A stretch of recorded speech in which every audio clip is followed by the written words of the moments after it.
Grace be with all who have an unending love for our Lord Jesus Christ.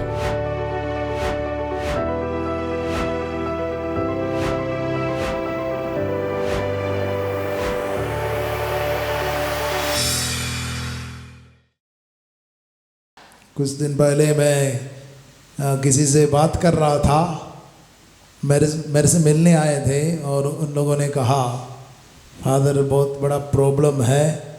Corona के समय में से जब पिताजी का डेथ हो गया, उस समय कोई प्रार्थना करने के लिए हमारे घर में आए। प्रार्थना तो करते थे और हमको भी अच्छा लगा, प्रार्थना तो अच्छा लगा, प्रार्थना करते थे, हमें सपोर्ट किया संकट के समय में। अब जब हमें नौकरी मिली, प्रार्थना करने वाला अभी बोल रहे हैं उनको इतना पैसा चाहिए। प्रार्थना करने वाला अभी बोल रहे हैं हमको इतना पैसा दो, तुमको मेरे कारण नौकरी मिला है, मेरे प्रार्थना की वजह से तुमको नौकरी मिली है और इतना पैसा दो। Hallelujah, hallelujah, hallelujah, hallelujah. तो ये बेटी जिनसे बोला गया तो उनको बहुत झटका लगा, तो अपनी माँ को बोली ऐसा ऐसा मांग रहे हैं। तो माँ ने हम फादर को कॉल किया, फादर बोला यहाँ आकर के मिली, बात किया। तो उनके अंदर डर है क्योंकि दूसरा एक जन उनके रिश्तेदार, क्योंकि उनका रिश्तेदार जो इस तरह बात नहीं माना, उनको बोला आपको अभी आपके जीवन में बहुत बड़ा आर्थिक नुकसान होने वाला है। भविष्यवाणी किया उसने, प्रार्थना करने वाला क्या भविष्यवाणी किया कि आपके घर में आर्थिक नुकसान होने वाला है। हालेलुया। तो सब डर जाते हैं। आप लोग डर जाते हैं? नहीं डरते हैं? नहीं डरते हैं? आप लोग में से कितने लोग डरते हैं ऐसा सब सुनने से? कि हाँ खिलाइए आप लोग। पवित्र आत्मा का वरदान एक व्यक्ति को निडर बनाता है। एक व्यक्ति को क्या बनाता है? निडर बनाता है। अब वो परिवार को डर है कि उनके जीवन में आर्थिक नुकसान होगा। ये प्रार्थना करने वाले बोल रहे हैं इतना पैसा दो, नहीं तो तुम्हारे घर में ऐसा होगा, मैं भविष्यवाणी कर रहा हूं। डरेगा आप लोग? नहीं डरेगा?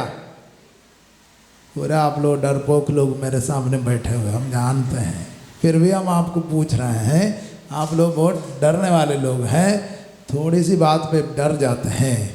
आपको कोई बोल दिया कि ऐसा होगा, कोई पिछले दिन कुछ साल पहले की बात है, 2-3 साल हो गया होगा, 2 साल हुआ है, शादी से पहले किसी के पास प्रार्थना करने के लिए गया, तो प्रार्थना करके उसने बोला आप दोनों के पूर्वजों का श्राप है, आप दोनों के परिवार में पूर्वजों का श्राप पड़ा हुआ है।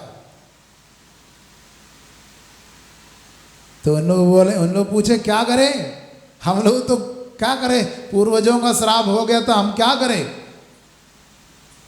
बोला हम अभी ठीक कर देंगे, लेकिन कुछ पैसा लगेगा।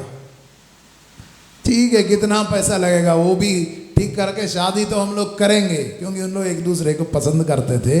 तो उन लोग सोचे कि ठीक है, पूर्वजों का श्राप को हटा करके हम लोग शादी करने वाले हैं। तो बोला ये 14 पीढ़ियों का जो श्राप पड़ा हुआ है। कितने पीढ़ियों का?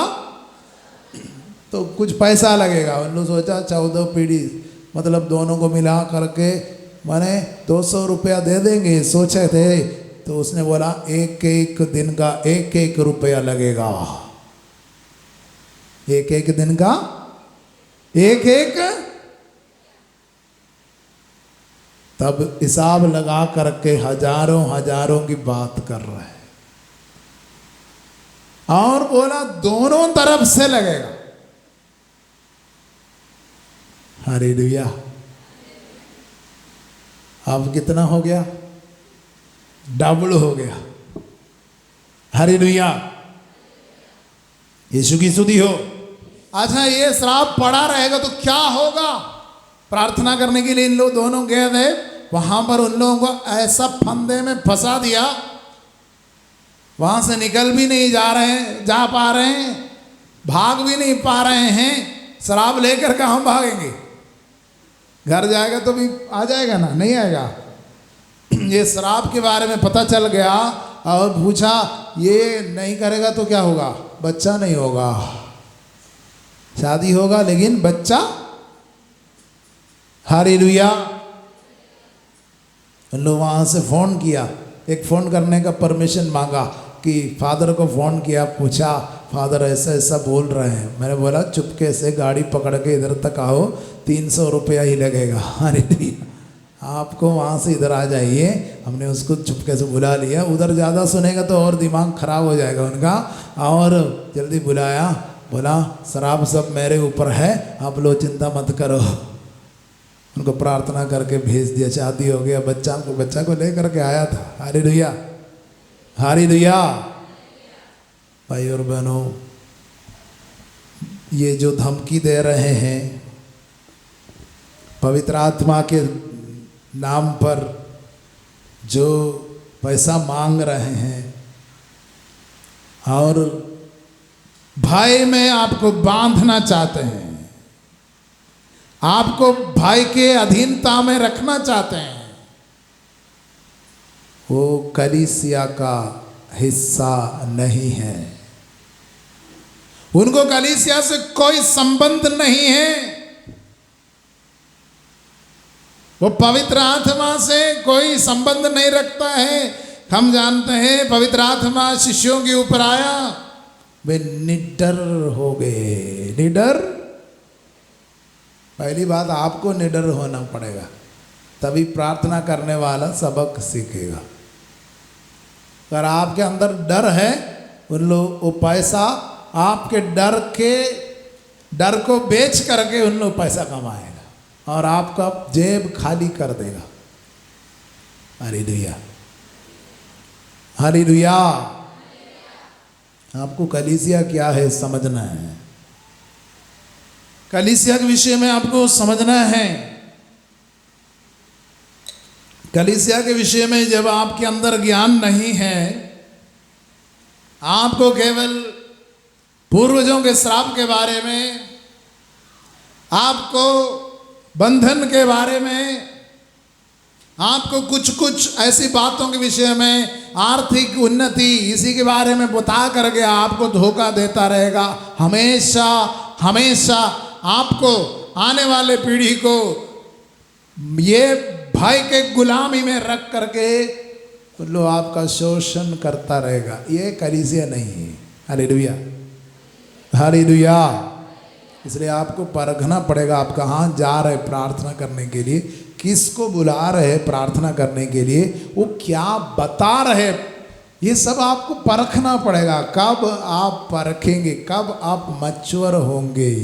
मुझे अफसोस है जब लोग डिवाइन मर्सी आश्रम में इतना दिन वचन सुने हैं, हम किसी के विषय में नाम लेकर के किसी के बुराई नहीं करना चाह रहे हैं, लेकिन मुझे अफसोस इसलिए है कि हमारे यहाँ पर प्रेयर करने वाले, वचन सुनने वाले लोग अभी भी भाई में जकड़े हुए हैं, दास्ता में जकड़े हुए हैं।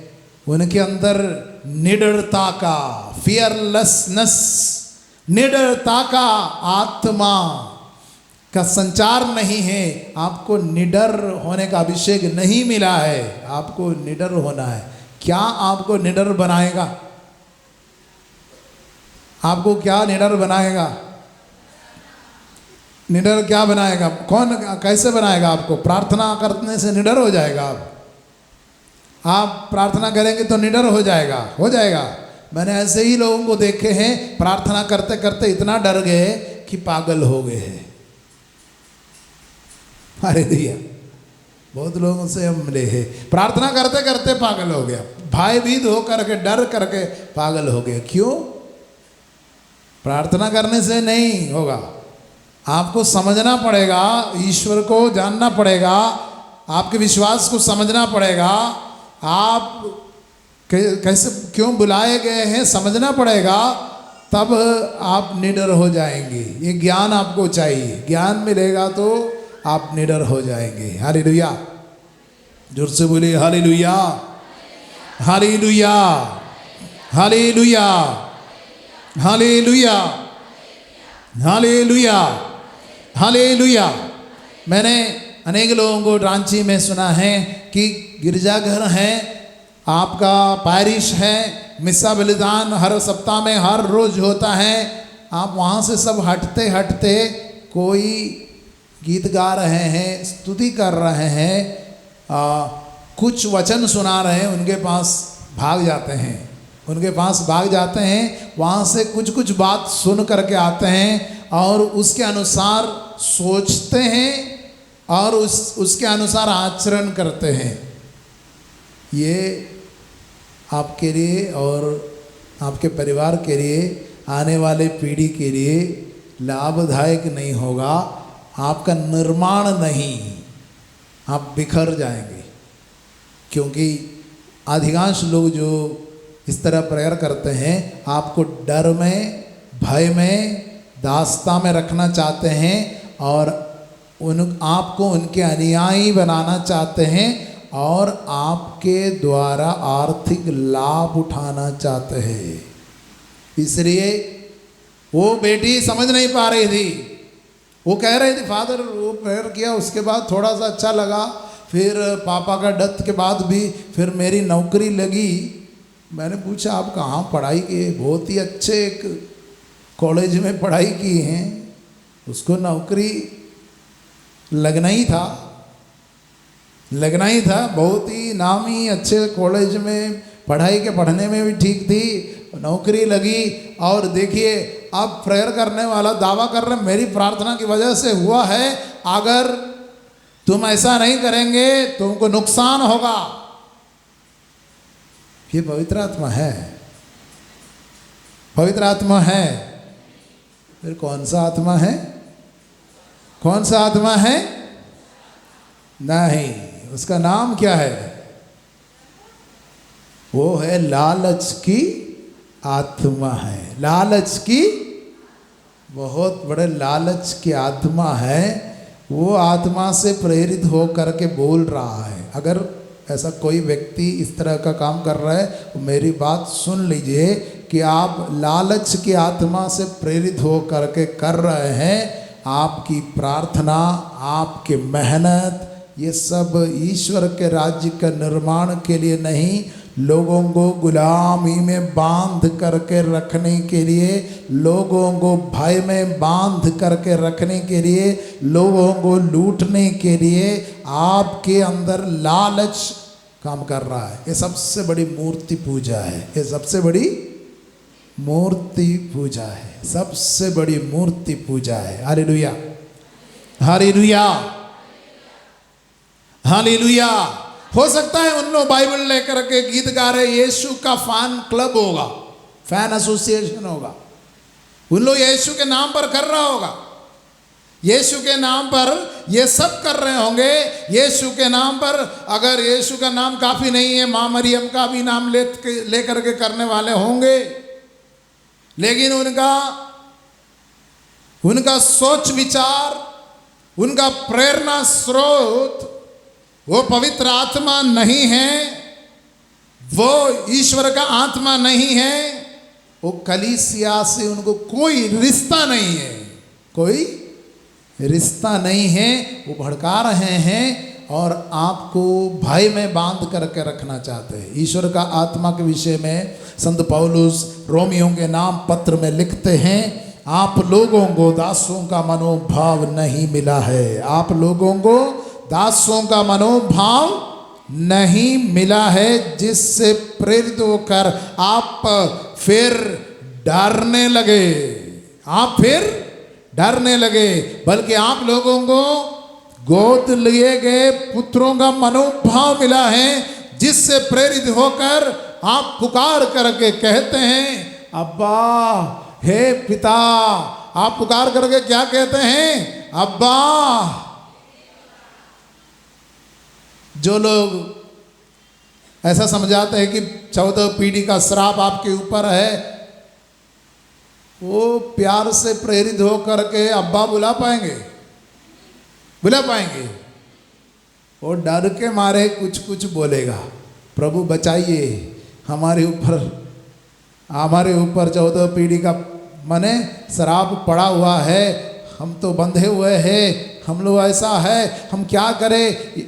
ये सब बोल करके उन लोग डर के मारे रहता है, डर में बंधा हुआ रहता है। भाई और बहनों, ये क्रूस मरण, यीशु का क्रूस मरण हमारे सारे भय को दूर करने वाला एक रहस्य है।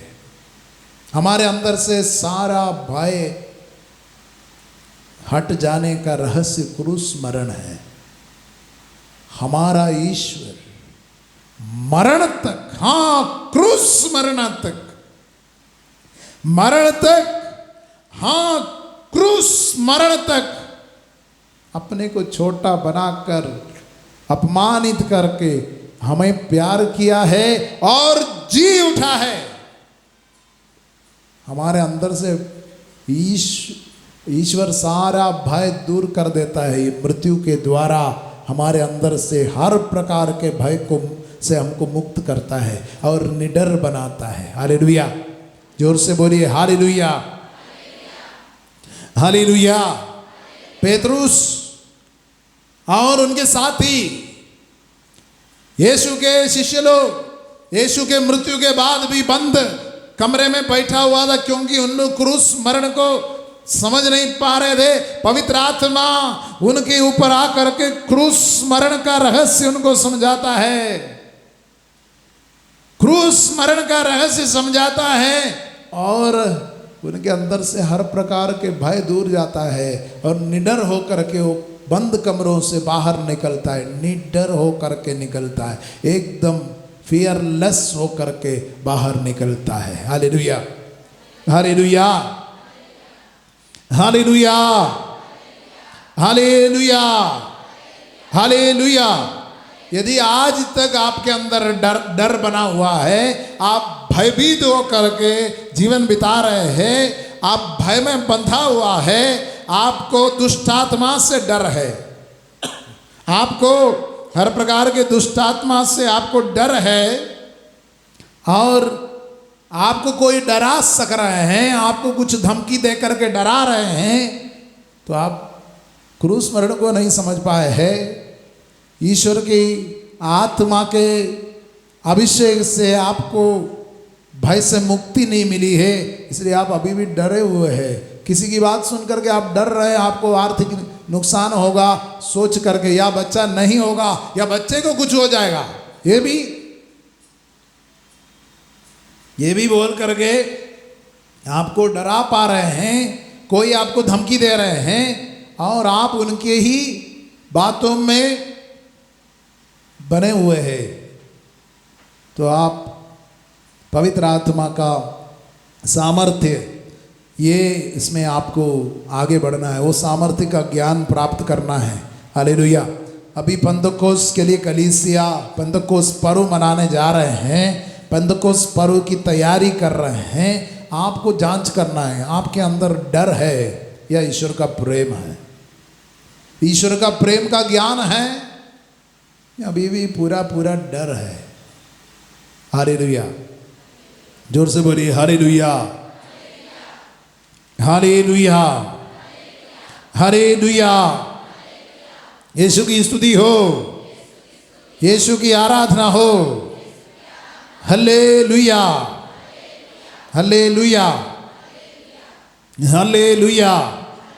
हम लोग इब्रानियों के नाम पत्र में अध्याय 12 उसमें से पढ़ रहे हैं। इब्रानियों के नाम पत्र में कलीसिया के विषय में बहुत ही स्पष्ट रूप से हम लोग पढ़ते हैं कलीसिया के बारे में। इब्रानियों के नाम पत्र अध्याय 12, इसमें पाप से दूर रहने का बात बताया है इब्रानियों के नाम पत्र में। और कलीसिया का जो तस्वीर है एकदम स्पष्ट रूप से इब्रानियों के नाम पत्र में हम लोग देखते हैं। इब्रानी अध्याय 12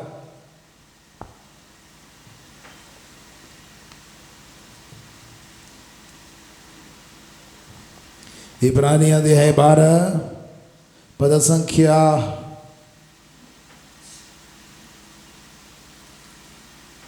18 से, एक बार 18 से पढ़िए। आप लोग ऐसे पर्वत के निकट नहीं पहुँचे हैं जिसे आप स्पर्श कर सकते हैं। यहाँ ना तो सिनाई पर्वत की धधकती अग्नि है और ना काले बादल, ना घोर अंधकार, बवंडर, तुरही का निनाद और ना बोलने वाले की ऐसी वाणी जिसे सुनकर इस्राएली यह विनय करते थे कि वह फिर हमसे कुछ न कहे, क्योंकि वे इस आदेश से घबरा गए हैं, यदि जानवर भी इस पर्वत का स्पर्श करेगा तो वह पत्थरों से मारा जाएगा। वह दृश्य इतना भयानक था कि मूसा बोल उठे, मैं भय से। ये पुराने विधान का एक दृश्य है जिसके विषय में नया विधान में इब्रानियों के नाम पत्र में हम लोग पढ़ते हैं। मूसा जिस पर्वत पर ईश्वर की वाणी सुनी और इस्राएली वहाँ से उनके अंदर क्या छा गया? भय छा गया, भय छा गया। काले बादल, तुरही की निनाद और बवंडर, बोलने वाले की आवाज, और इस्राएली भय से कांप रहे, मूसा भय से कांप रहे। पुराने विधान में जो है हम देखते हैं ये डर है, भय है, भय। पुराने विधान में ये डर, भय ये दिख रहा है और उसके विषय में लिखा है। और इब्रानियों के नाम पत्र इस प्रकार हमसे कहते हैं, आप लोग ऐसे पर्वत के निकट नहीं पहुंचे। आप लोग ऐसे पर्वत के निकट नहीं पहुंचे हैं। आप लोग कैसे पर्वत के निकट नहीं पहुंचे हैं? जो मूसा पहुंचे। हालेलुया। जैसे पर्वत के निकट मूसा पहुंचे हैं वैसे पर्वत के निकट आप लोग नहीं। फिर कहाँ पहुंचे हैं? आप लोग कौन से पर्वत के निकट पहुंचे हैं वो भी लिखा हुआ है। आप लोग सियोन पर्वत, जीवंत ईश्वर के नगर, स्वर्गीय यरूशलेम के पास पहुंचे, जहां लाखों स्वर्गदूत, जहां लाखों स्वर्गदूत, स्वर्ग के पहले नागरिकों का आनंदमय समुदाय, सबका न्याय करता ईश्वर, धर्मियों की पूर्णता प्राप्त आत्माएं और नवीन विधान के मध्यस्थ ईसा विराजमान है, जिनका छिड़काया हुआ रक्त हाबिल के रक्त से कहीं अधिक कल्याणकारी है। हालेलुया। हाँ, ये बहुत ज़रूरी है। आप किधर पहुँचे हैं? कलीसिया का इमेज, कलीसिया का तस्वीर, कलीसिया क्या है तुलना करते हुए, पुराने विधान से तुलना करते हुए इब्रानियों के नाम पत्र में जब हम पढ़ते हैं हमें एक बात समझना है। पुराने विधान में मूसा जिस पर्वत के पास पहुंचे हैं वो पर्वत के बारे में, उस दृश्य के बारे में इस्राएली के मन में क्या है? एकदम भय छाया हुआ है। वो भय से कांप रहे हैं। वो भय से क्या कर रहे हैं? Hallelujah, hallelujah, hallelujah. और नया विधान में कौन सा पर्वत है? स्वर्गीय यरूशलेम के पास। कहां पर? नहीं, आप लोग फॉलो नहीं कर रहे। आप लोग नया विधान में कहां पहुंच रहे हैं? स्वर्गीय यरूशलेम के पास। पुराने विधान में कहां है? वो ये दुनिया का यरूशलेम। हालेलुया। ये दुनिया का यरूशलेम। दूसरा कहां है? स्वर्गीय। वहां पर का कैसा दृश्य है? लाखों स्वर्गदूत, लाखों। हमारे स्कूल में सब प्रोग्राम होता है, एंजल का रोल लेने में बच्चे लोगों को सब बहुत खुशी है। छोटे छोटे बच्चे को क्या करते हैं? सफ़ेद सफ़ेद कपड़ा पहना के, पंख सब माने बना करके उनको एक के बाद ऐसा भेजते रहते। उन लोग ऐसा आकर के पंख हिलाते रहते हैं। आपने ऐसा प्रोग्राम नहीं देखा है? वो देख करके किसी बच्चे को डर लगता है? डर लगता है, खुशी खुशी जाता है ना? नहीं जाता है? तो ऐसे लाखों स्वर्गदूत ऐसे दिखाई देगा तो किसी को डर लगेगा? लगेगा? कोई डर, बच्चा भी नहीं डरता है। हालेलुया। बच्चा सोचता है कब स्वर्गदूत बनेंगे, स्वर्गदूत के बारे में उनको कोई डर नहीं। फिर कौन है? लाखों स्वर्गदूत और स्वर्ग के पहले नागरिकों का आनंदमय, बहुत ही खुशी खुशी आनंदमय समुदाय, बहुत ही प्रसन्न लोगों का, लाखों करोड़ों लोगों का एक समुदाय। हालेलुया। ऐसे एक समुदाय में कोई दुखी भी जा करके उसको देखेगा तो खुश हो जाएगा? नहीं होगा? नहीं होगा? मान लीजिए पूरे खुशी से भरा हुआ चेहरा है कोई, मैं पिछले दिन मैंने से पूछ रहा था, फादर आप इतना सीरियस क्यों हैं? आप इतना, तभी हमको भी लगा हम बहुत ज़्यादा सीरियस हो गया है। हालेलुया। मान लीजिए बहुत ही खुशी मिजाज के लोग, लाखों लोग, उनके बीच में आप थोड़ा दुखी होकर के, उदास होकर उनको देख करके आपका दुख भी खत्म हो जाएगा। हालेलुया। तो इसलिए बाइबल में लिखा है, और स्वर्ग के पहले नागरिकों का आनंदमय समुदाय। और कौन है? और कौन है? सबों के न्याय करता। और कौन है? धर्मियों की पूर्णता प्राप्त, धर्मियों की पूर्णता प्राप्त सभी संतगण, शहीदगण और संतगण, सभी संत और नवीन विधान के मध्यस्थ, नवीन विधान का मध्यस्थ ईसा विराजमान है, जिनका छिड़काया हुआ रक्त हाबिल के रक्त से कहीं अधिक। आप इन सारी बातों में विश्वास करते हैं कि शहीदों का आनंदमय समुदाय, संतों का समुदाय, स्वर्गदूत, पिता परमेश्वर, ईसा मसीह, पवित्र आत्मा, कलीसिया में, ये समुदाय में आप पहुंच रहे हैं। आप वो डराने वाला, आप उस सिय्योन पर्वत के पास नहीं पहुंच रहे हैं जिसके बारे में मूसा बोल रहे थे, इस्राएली डर रहे थे और बोल रहे थे हमसे बात ना करे। नहीं, हम लोग कलीसिया में जब पहुंचते हैं, ये स्वर्गीय यरूशलेम के पास पहुंचते हैं। ये बात हमें याद रखना है। आज जो लोग आपको भय में बांध करके प्रार्थना करने के लिए भी उन लोग बुलाते हैं, और उन लोग जो प्रार्थना में जो संदेश देता है, लोगों को भय में जकड़ करके रखने का और उनके गुलाम बना करके रखने का, उनको अपनी बात मनवाने के लिए, और ऐसे वैसे बात बताते, 14 पीढ़ियों का श्राप पड़ा हुआ, मैं ठीक कर दूंगा, मैं ऐसा कर दूंगा, वैसा कर दूंगा, आपको अभी स्वतंत्र करूंगा, आपके ऊपर श्राप पड़ा हुआ है। भाई और बहनों, श्राप आपके ऊपर नहीं, उनके ऊपर पड़ा हुआ है जो आपको बताते, झूठ बोल करके आपको झूठ में बांध करके रखने के लिए। आपके बारे में सच्चाई यह है कि आप इस आनंदमय समुदाय में है, ये आनंदमय समुदाय में है। आपका जो बुलावा उसका हिस्सा है। हालेलुया। कलीसिया में दृश्य है और अदृश्य लोग हैं। कलीसिया में दृश्य लोग और अदृश्य लोग। आपका पूर्वज, और कौन है वो? पूर्वजों का श्राप नहीं, पूर्वजों का अनुग्रह आपके ऊपर है।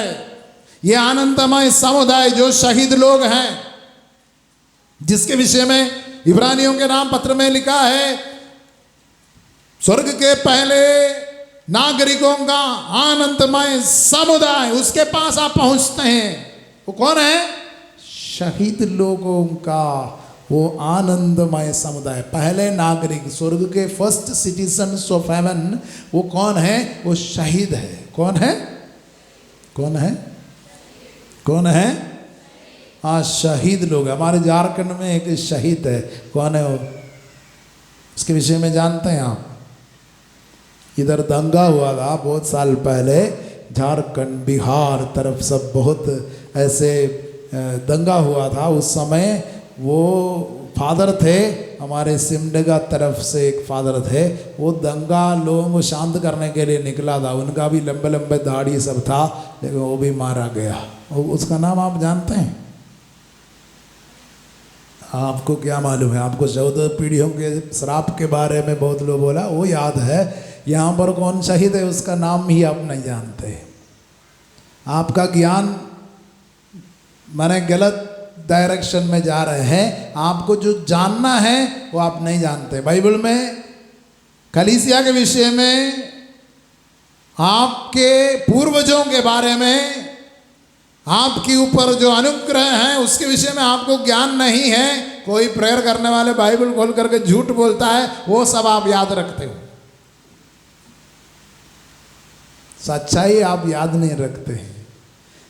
क्योंकि बाइबल में लिखा, आप लोग ऐसे पर्वत के पास नहीं पहुंचे हैं जहां पर बवंडर है, तुरही का निनाद है, जहां पर माने अंधकार है, काले बादल है, जिसके आवाज सुन करके लोग कांप रहे हैं, भय के मारे, डर के मारे कांप रहे हैं। ऐसे एक पर्वत के पास आप नहीं पहुंचते हैं। आप ऐसे पर्वत के पास पहुंचते, स्वर्ग की यरूशलेम के पास, जहां पर लाखों स्वर्गदूत, स्वर्ग के पहले नागरिकों का आनंदमय समुदाय और सबों का न्याय करता ईश्वर और स्वर्ग धर्मियों की परिपूर्णता प्राप्त किए आत्माएं और नवीन विधान के मध्यस्थ ईसा, जिनका छिड़काया हुआ रक्त हाबिल के रक्त से कहीं अधिक कल्याणकारी है। ये रक्त क्या करता है?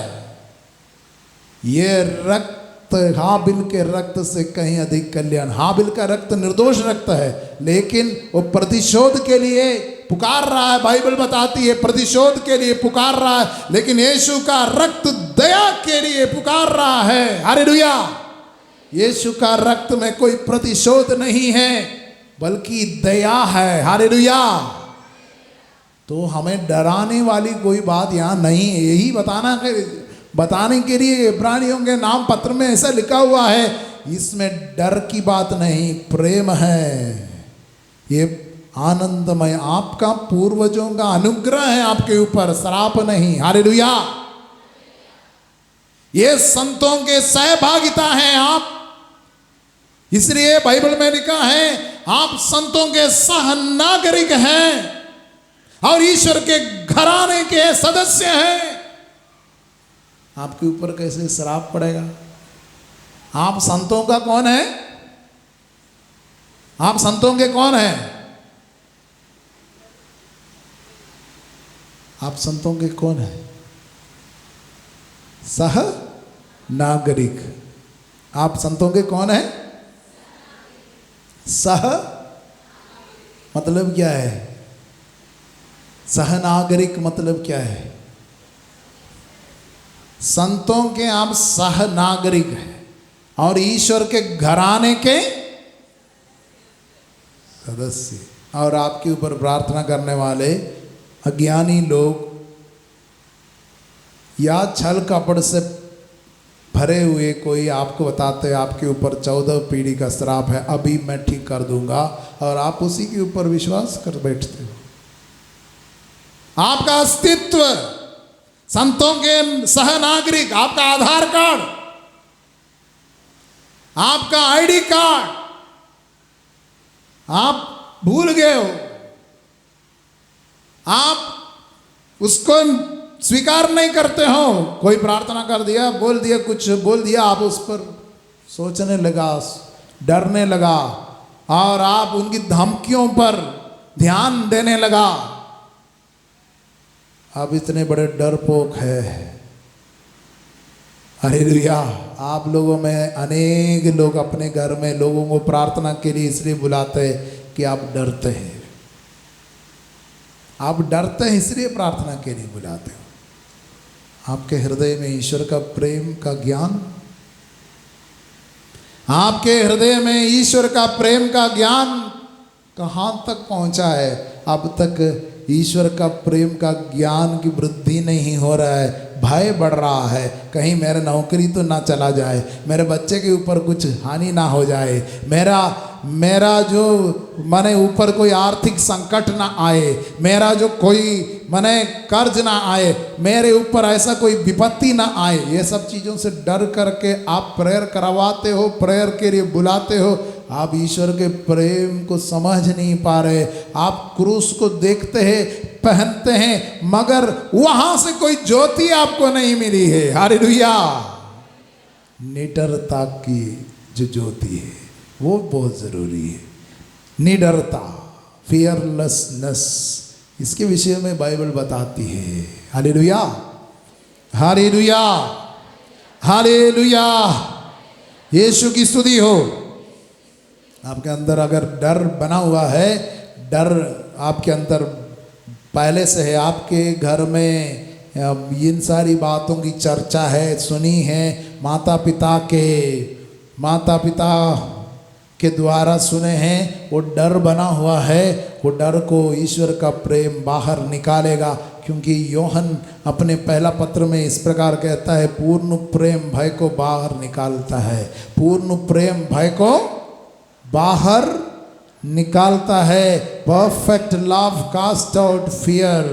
हम लोग आराधना करते हैं, मिस्सा में भाग लेते हैं, वो पूर्ण प्रेम से हमारे हृदय से हर प्रकार के भय को दूर करने के लिए और ईश्वर को अब्बा, लविंग फादर, प्रेमी पिता बुलाने के लिए अभिषेक है। अभिषेक के लिए प्रार्थना करते, अब्बा पिता। हम लोग बाइबल में, हम लोग मिसा बलिदान में कहते, आप लोग ऐसा है हमारे पिता। प्रार्थना के पहले पुरोहित एक प्रार्थना करते हैं। क्या प्रार्थना करते हैं? मुक्तिदाता के आदेश पर दिव्य शिक्षा से सुदृढ़ होकर हम साहस के साथ प्रेम पूर्वक कहते हैं। क्या क्या बोला है फादर? वो तो आप ध्यान नहीं देते। हम जान रहे कि आप और कोई बातों में डूबे रहते हैं। आप यहाँ पर फादर क्या बोलते हैं आपको कोई फर्क नहीं पड़ेगा। फादर क्या बोलते हैं? मुक्तिदाता के आदेश पर दिव्य शिक्षा से सुदृढ़ होकर हम साहस के साथ प्रेम पूर्वक कहते हैं, हे हमारे पिता। कितने लोग कहते हैं? हालेलुया। कितने लोग कह पाते हैं? अभी भी हम लोग डरे हुए हैं। आपका एक काम है, यहाँ से जा कर के ये भय में बंधे हुए लोग को भय से बाहर निकालना है। हर प्रकार के भय से बाहर निकालना है। वो है कलीसिया का काम। लेकिन कलीसिया के ही सदस्य कलीसिया में रहते हुए बाइबल लेकर के लोगों को अपने पास इकट्ठा करके उनको भय के बंधन में जकड़ते हुए आज हम लोगों के बीच ये दिखाई दे रहा है। सबको भय में बांध रहा है। ऐसा कर दिया है तुम्हारे पास, ऐसा कर दिया, श्राप पड़ा हुआ है तुम्हारे ऊपर, शैतान का बंधन है। और उनको डरा डरा करके बांध करके उनका शोषण कर रहे हैं। यही काम लोग कर रहे हैं प्रार्थना के नाम पर। Hallelujah, hallelujah, hallelujah. यीशु की स्तुति हो। तुम सत्य को पहचान जाओगे। सत्य तुमको क्या करेगा? हाँ, कलीसिया सत्य का स्तंभ है। बाइबल बताती है कलीसिया क्या है? सत्य का। आपको स्वतंत्र करने वाला है, आजाद करने वाला। तभी आप प्रार्थना कर पाएंगे आजादी में। इजरायली क्यों मिस्र में प्रार्थना नहीं कर पा रहे थे, आराधना नहीं कर पा रहे थे? वहां पर गुलामी था। आजादी में ही प्रार्थना कर पाएंगे, सच्ची प्रार्थना। उसके लिए यीशु आया है, पिता बुलाने के लिए। हालेलुया, हमको सिखा रहे हैं। इसलिए पवित्र आत्मा की कृपा हम लोग मांगेंगे। सभी लोग खड़े हो जाएंगे। अभी हम लोग आराधना का गीत गाएंगे। ये सच्ची आराधना में आज़ादी का हम लोग अनुभव करेंगे।